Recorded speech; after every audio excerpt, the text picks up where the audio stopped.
Bonjour à tous et soyez bienvenus dans ce nouveau numéro de Tilt. Aujourd'hui sur notre plateau, Félix Boucher. Bonjour. Bonjour. Merci d'être avec nous. Vous êtes ébéniste de formation et spécialisé dans la fabrication de chaises. Elles sont juste ici près de nous, faites à la main à partir de bois vert, une technique qui s'appelle le Windsor et que vous avez apprise aux États-Unis. Vous allez nous parler de tout ça. À la fin de l'émission, nous parlerons des tableaux de Jumanji qui m'entourent des deux côtés de moi. Vendredi 30 avril, vous avez réalisé une exposition dans la rue, en haut de la rue nationale, un accrochage sauvage, oui, mais dans la bonne humeur. Et vous allez nous raconter tout ça. Merci d'être avec nous, Jumanji. Et puis Antoine, bonjour. Bonjour. À l'arrivée des premiers beaux jours, on sort bronzé et on range ses manteaux. Nouvelle saison, mais bonnes habitudes, Antoine.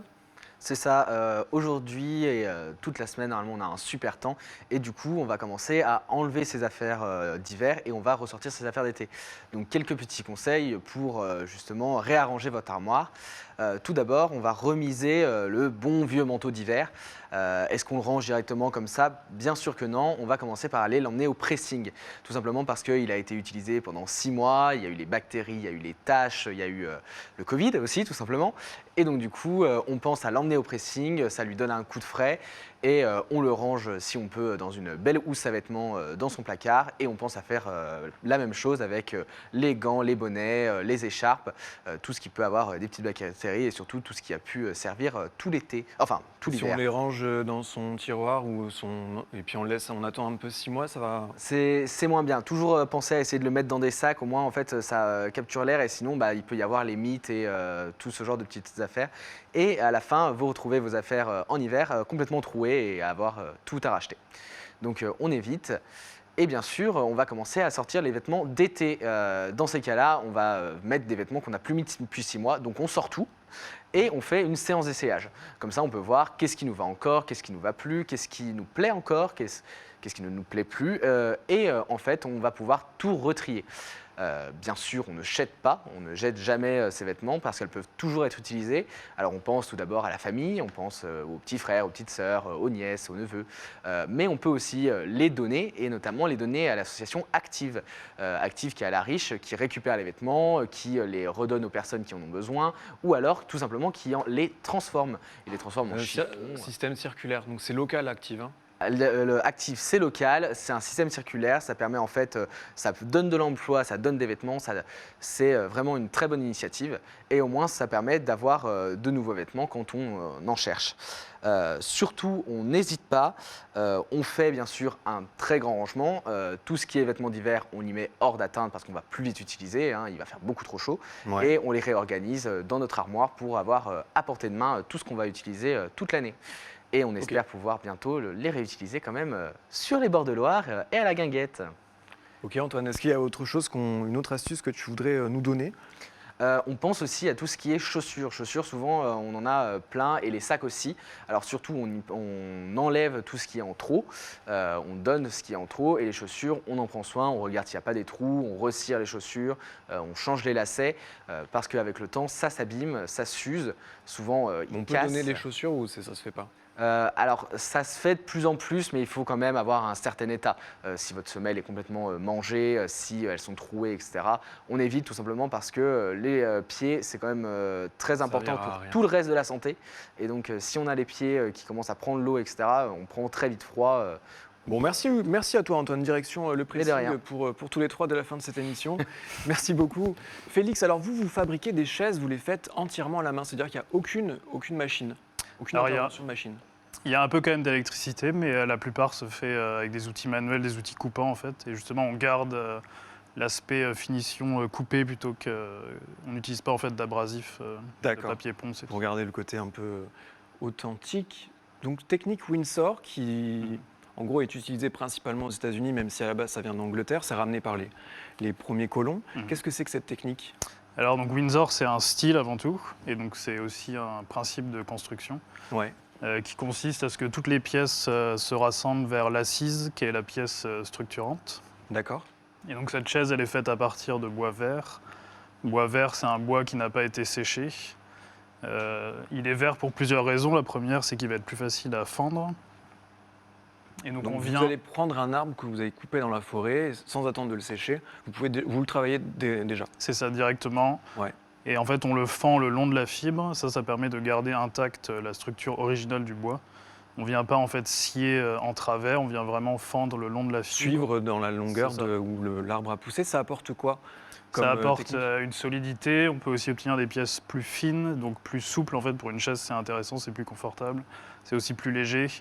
Et ça donne aussi une vie, je dirais, au meuble, puisque si le bois il a un petit virage à un moment donné, s'il a décidé de pousser comme ça, ça se retranscrit dans la forme du barreau ou dans la forme du dossier, etc. Donc là, typiquement, c'est vrai que les barreaux sont assez fins, notamment du dossier. Mhm. Une technique plus classique ou plus industrielle, ce serait impossible à obtenir? Il faudrait ajouter oui, quelques millimètres probablement, surtout dans la partie en haut, pour obtenir la même solidité. Donc ça, c'est fait main, fait par vous, on en a déjà dit. Mhm. Ça met combien de temps à fabriquer? C'est à peu près 40 heures pour la chaise, et puis le tabouret, c'est plutôt 2 jours de travail. Et pareil, vous partez d'un morceau de bois en entier que vous-même allez couper? Comment ça fonctionne, ça?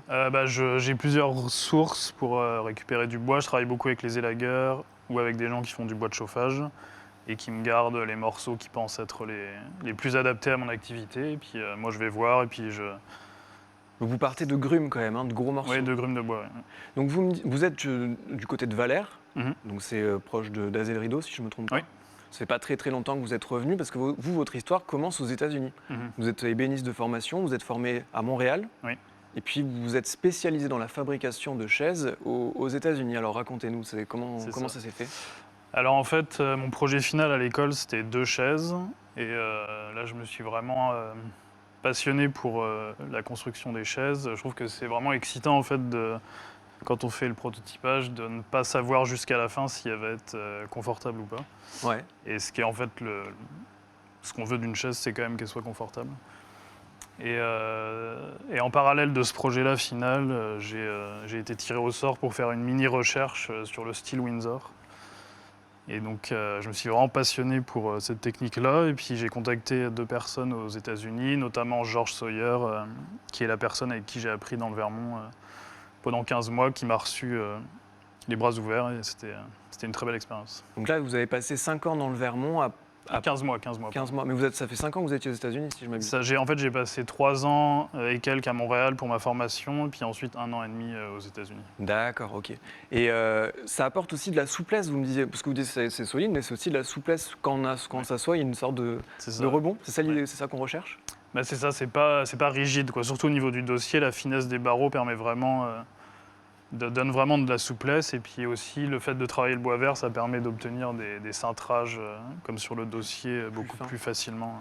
Combien ça coûte alors? Parce que vous faites tout sur mesure, donc on peut vous demander un peu ce qu'on veut. Enfin, dans le Windsor. Moi, j'ai vraiment des modèles, D'accord. dans l'idéal, là, que je propose. Ouais. Et donc, 2 grands modèles, quoi. Enfin, 2 modèles typiques. pour l'instant, je viens de démarrer, là. Pour l'instant, j'ai un banc, 2 chaises et puis un tabouret que je propose Et combien ça coûte à la alors, commande. Là, la chaise, elle est à 1 400 € et le tabouret, 650. D'accord. On va rapidement aborder, parce que c'est pour ça qu'il y a tous ces outils, c'est par rapport à des stages que vous faites, des C'est ça. stages sur une journée, pour créer donc les cuillères qui sont sur... Comment ça se passe, ça, alors? C'est ça, donc je propose aussi des stages de sculpture de cuillère, vraiment à la main, un peu comme les chaises. C'est vraiment 3 outils qui sont utilisés. On part d'une petite bûche de bois vert aussi. Ouais. C'est ça le lien entre la chaise et la cuillère. Et on utilise donc la hache pour dégrossir. Et ensuite, on a un couteau droit, qui est un couteau en fait vraiment normal, quoi. Ah ouais, d'accord, on creuse. C'est ça, on sculpte avec ça et puis on creuse avec un couteau croche qui est comme celui-ci. Et c'est n'importe quel bois? Dernière question. Pour les utiliser n'importe quel bois. cuillères, il y a certaines essences qui sont plus adaptées. Je dirais qu'en règle générale, si c'est agréable à sculpter, c'est que c'est une bonne essence pour sculpter une cuillère. Bon, merci beaucoup, Félix. On peut vous Merci retrouver sur félixboucher.com. Vous êtes aussi sur Instagram. Et on peut trouver toutes les informations, et notamment les prochains stages sur ces 2 sites-là. Merci beaucoup à vous d'être venus. Et puis, bonne continuation. Nous aussi, on va continuer. On va parler culture avec Jumanji. C'est la bamboche.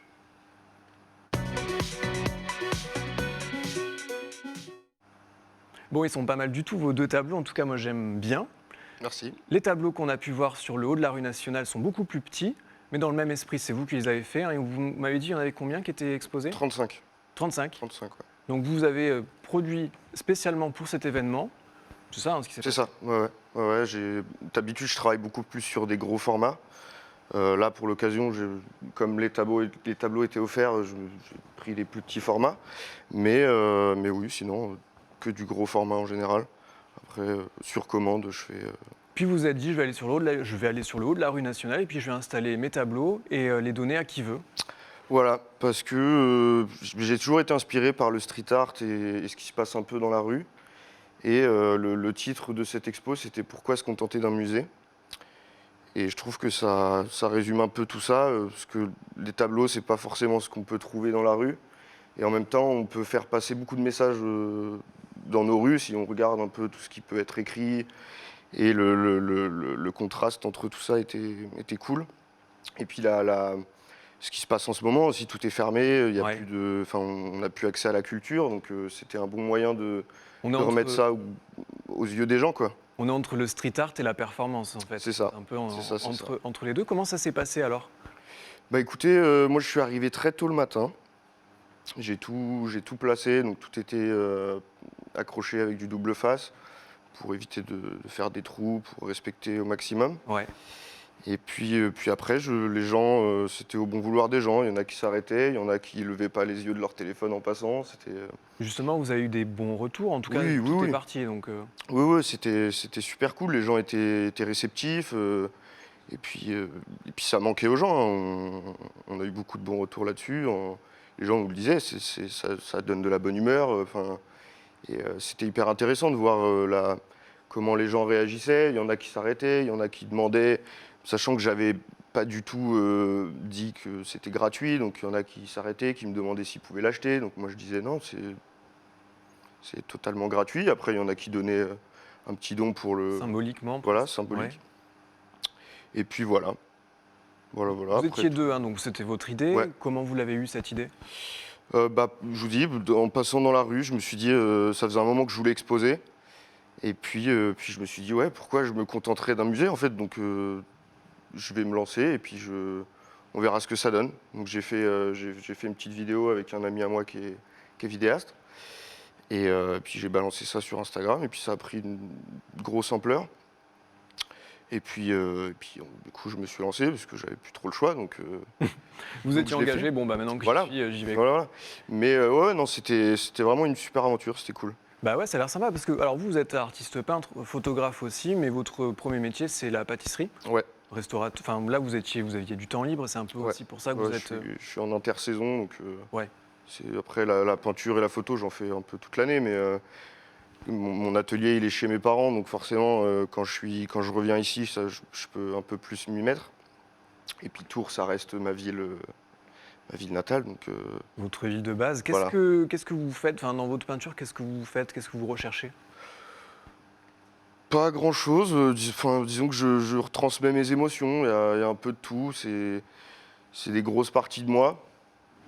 Après, ça va dépendre de plein de choses. Ça va dépendre de comment je me sens sur le moment, de la musique que je vais écouter.